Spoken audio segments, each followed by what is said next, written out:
ఈరోజు ప్రధానంగా సినీ కార్మికులు సంబంధించిన అంశం మీద సినీ కార్మికులు స్ట్రైక్ చేస్తే అసలు స్ట్రైక్ చేసే రైట్స్ సినీ కార్మికులకి లేదన్నట్టుగా సినీకి సంబంధించిన పెద్దలు కావచ్చు, లేకపోతే ప్రొడ్యూసర్లు కావచ్చు, ఎవరైతే వాళ్ళ జీతాలు పెంచడం కోసం స్ట్రైక్ చేసే విధానం ఏదైతే కార్మిక చట్టాల్లో ఈ యూనియన్స్ కావచ్చు, లేకపోతే ప్రతి ఒక్క రంగంలో కార్మికులకి ఈ యొక్క స్ట్రైక్ చేసే రైట్స్ని కార్మిక చట్టాల్లో ఇవ్వడం జరిగింది.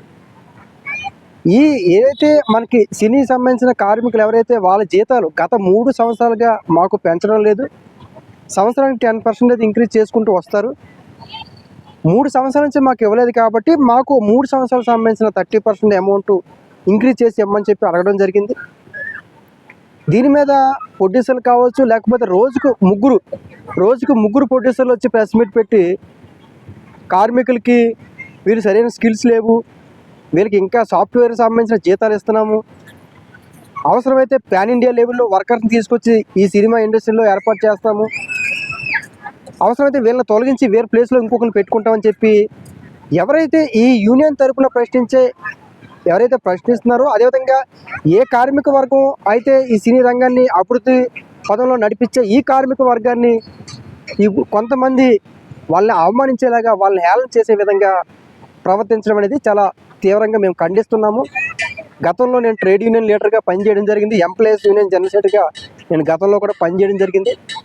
ఏ ఎంప్లాయీకైనా, ఏ వర్కర్కైనా, ఏ కార్మికుడికైనా వాళ్ళ యూనియన్ తరఫున వాళ్ళకి కావాల్సిన జీతాలు, వాళ్ళ కష్టానికి సమానమైన ఫలితం అనిపించే రైట్స్ వాళ్ళకు ఉంటాయి. అలా రాలేని పక్షంలో వాళ్ళు స్ట్రైక్ చేసే రైట్స్ వాళ్ళకు ఉంటాయి. వీళ్ళకి స్కిల్స్ అంటే జీతాలు పెంచమని అడిగినప్పుడు వీళ్ళకి స్కిల్స్ లేవని అంటారా? మరి 25 సంవత్సరాల నుంచి 18 సంవత్సరాల నుంచి 30 సంవత్సరాల నుంచి పనిచేశారు కదా, మరి అప్పుడు స్కిల్స్ లేకుండా మీరు పని చేసుకున్నారా?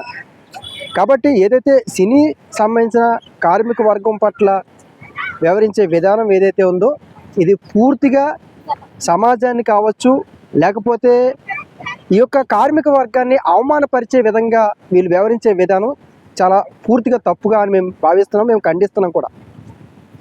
గతంలో దాసరి నారాయణరావు గారు, డి రామానాయుడు గారు కూడా ఎవరైనా సరే కార్మిక వర్గం, సినీ రంగానికి సంబంధించిన కార్మిక వర్గం స్ట్రైక్లోకి దిగుతుందంటే కూడా వాళ్ళ ఆఫీస్కి పిలిపించుకొని మరి కూడా వాళ్ళ సమస్యలు పరిష్కరించిన సందర్భాలు చాలా ఉన్నాయి. మరి ఇప్పుడు అలాంటి ఆలోచన విధానం ఇప్పుడున్న ప్రొడ్యూసర్కి ఎందుకు లేదు? వాళ్ళకి ఆల్రెడీ మినిమం వేజెస్ లేదు. అదేవిధంగా వాళ్ళు చెప్తున్న విధానం చూస్తే 12 గంటల నుంచి 18 గంటల వరకు కూడా షూటింగ్ పొద్దున్న వెళ్ళిపోయి రాత్రి 10-11 గంటల వరకు కూడా మేము పనిచేస్తాము, మినిమం ఖచ్చితంగా 12 గంటలు పనిచేస్తామని చెప్తున్నారు. వీళ్ళకి ఆల్రెడీ 10,000 1000 రూపాయల నుంచి 1200, 1500 ఇస్తున్నామని చెప్తున్నారు. వాళ్ళు 25 సంవత్సరాల నుంచి పనిచేస్తున్నారు, 25-30 సంవత్సరాల నుంచి కూడా పనిచేస్తున్నారు.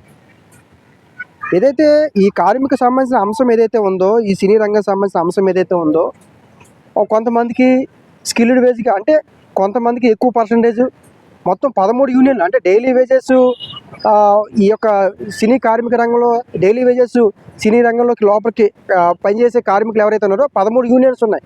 ఈ 13 యూనియన్స్లో కొన్ని యూనియన్స్కి ఏమో పెంచుతామని, కొన్ని యూనియన్స్కి ఏమో పెంచమని, అలాగే కొన్ని యూనియన్స్ పెంచడం, కొన్ని యూనియన్లో పనిచేసే వాళ్ళకి పెంచకుండా ఉండడం అనేది ఏంటంటే కార్మికులు డివైడింగ్ పాలసీ తీసుకొచ్చే విధానం. ఇది ట్రేడ్ యూనియన్ యాక్ట్ని వైలేట్ చేసే అంశంగా చూసుకోవచ్చు. అంటే ఒకరు స్ట్రైక్ చేసేటప్పుడు కానీ, కార్మికులు వాళ్ళ యొక్క హక్కుల కోసం ఫైట్ చేసే విధానంలో కానీ మేనేజ్మెంట్ కావచ్చు, లేకపోతే ఇలాంటి వ్యక్తులు కావచ్చు, వాళ్ళని ఇబ్బంది పెట్టే, అంటే విభజన చేసే ఏదైతే అంశం ఉంటుందో ఖచ్చితంగా అది ట్రేడ్ యూనియన్ అంటే కార్మిక చట్టాన్ని వైలేట్ చేసే విధంగా కూడా మనం భావించవచ్చు. ఆ చట్టంలో కూడా ఉంది. అంటే ఒక యూనియన్ కావచ్చు, లేకపోతే ఆ సంస్థలో పనిచేసే ఎంప్లాయీస్ అంతా డివైడింగ్ చేసే మేనేజ్మెంట్ పాలసీ ఏదైతే ఉందో అది ట్రేడ్ యూనియన్ యాక్ట్ని వైలేట్ చేసే విధంగా మనం కార్మిక చట్టంలో ఉంది.